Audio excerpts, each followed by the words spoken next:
Hi, guys. My name is Mariana Nava. I'm a destination wedding planner based in Mexico. I've been in the industry for over 8 years now. I do weddings in San Miguel, Mexico City, the Riviera Maya. And right now we're reviewing the 2026 trends and we wish you happy holidays. Today, we're just going to be talking about the 2026 wedding plans and our what we think the trends are going to be. What colors are really dominating 2026 weddings right now? I think that the dominating colors for 2026 are bold colors, such as like use of red, blue, yellow, and they are leaning a lot towards monochromatic decor. Also, like the green and pink, it's a lot into the trends right now. That combination specifically. And also, of course, every year Pantone has the color of the year, and next year would be cloud, which is like an off-white. They're keeping also very dramatic colors. Thank you. And what bridal silhouettes and decor styles are couples gravitating toward in 2026? They're moving towards very minimal floral decor. They're looking for more like huge statement pieces. It could be like with drapery or like floral, but more like into the sculptural style rather than a lot of centerpieces or a lot of flowers, more like statement pieces. I also seen like people want to incorporate experiences into their wedding. What do you think about that for 2026? Yes, definitely. They are incorporating like experiences where the guests are part of the story as well. For example, I saw one thing that I loved for seating assignments. It was like a portrait and it looked like a flower, like a huge painting of flowers.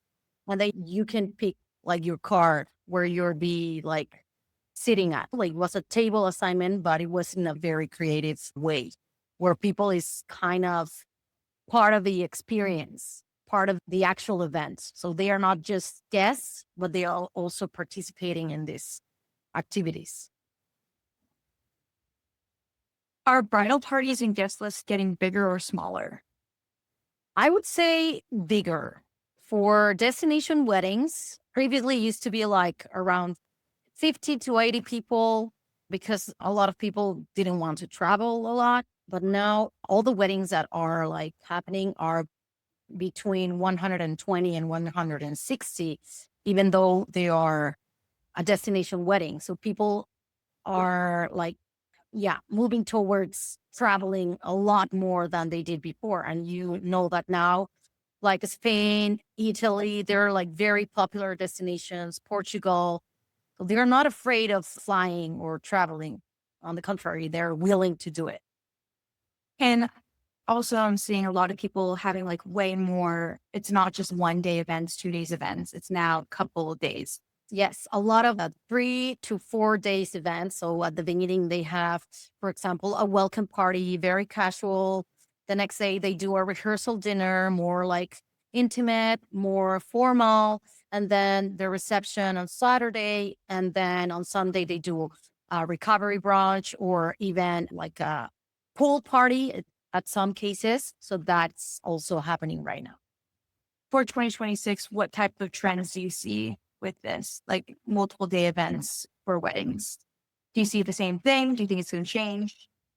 I think I think it depends on the destination, but for example, for weddings in like very popular destinies like San Miguel de Allende, Aca, Merida, people is coming to these places to also travel, enjoy the culture. So the multiple day events, it's definitely like a complete experience, especially for multicultural weddings, which now it's happening also. I would say that's now like a trend as well, like multicultural weddings. You see a lot of Jewish getting married to Mexicans and Indians with Europeans. So they do this cool mix of cultures and they are trying to bring their traditions, like from both sides, and also the traditions from the country they are doing the wedding. Awesome. What about trends to leave behind? What wedding trends do you personally hope disappear? I hope that all the like rustic aesthetic with like natural wooden furniture, I think we're over that. Now it's more like into the sophisticated, elegant, super minimal aesthetic. And I love that. Like, I love clean looks with minimal florals, but like stunning furniture. Like, you don't need to do much because the furniture is speaking for itself. Fabrics and these like bold colors. They're doing all the vibe of the event. They are creating this, like, I feel like it's like a museum vibe, like very contemporary. I love it. So I hope the rustic goes away and all the, yeah, like wood that it was before, like this boho chic style. We're over that. What about like candles? Oh, a lot of candles as well. We are replacing florals with a lot with the lighting and the candles, not only candles, but also the effects of like pin spots, very like cool lighting or architectural light, like even mapping. It's now like a super cool trend. I've seen also a lot of couples like doing like logos, even not like logos, but monograms of their names. And Monograms with the lights, or I've seen also a lot of like quotes with light, like with lighting. I think that's a trend as well, the lighting, because the lighting is also part of the decor, I would say. If you don't have a powerful lighting and architectural lights at your venue, I would say it looks very poor, even when you have nice flowers, nice furniture. what color lighting do you recommend for 2026? I would say more like into the cold colors. So a lot of white, a lot of blues, less, for example, amber, which was in the trend before, which is leads more to the rustic vibe. Now it's more like the cold tones, so very white light and also hard light. So like to make this powerful contrast, like a lot of shadows, a lot of contrast. Yeah, I would say that. I think that also adds to the photography element because I feel like a lot of couples are social first or just want to keep those memories. So having like very beautiful picture taking lighting as well. All right. Like movie editorial. Editorial, yes. Why are so many couples choosing Mexico City or Mexico in general for destination celebrations? I think first of all is our culture. It's very folkloric, very colorful. It has such a welcoming vibe to every tourist. So that would be the first. And second, of course, because prices are more affordable, we would say, than in the US or Canada or Europe. And third, because of the beautiful scenery, the landscape, the colonial architecture that you don't get those in the US or Canada as you do here in Mexico. But I would say more it's because of the culture, the food. We have like great food. Everybody enjoys coming to Mexico for the food and this colorful vibe that we have. I would say those are the three main reasons. I also would add in the weather too, because it's pretty stable there. Weather is also a very important factor. Yes, actually, well, Mexico City especially has the best weather all year long. Like you don't need a super big coat during winter, but also it doesn't get pretty warm as Texas, for example. Texas in summer is extremely hot. And Mexico, even if you're at the beach and you would imagine that it's very warm, it's not. So I would say the template weather is also a nice factor that, yeah. This is another off question script, but what about indoor outdoor weddings for 20?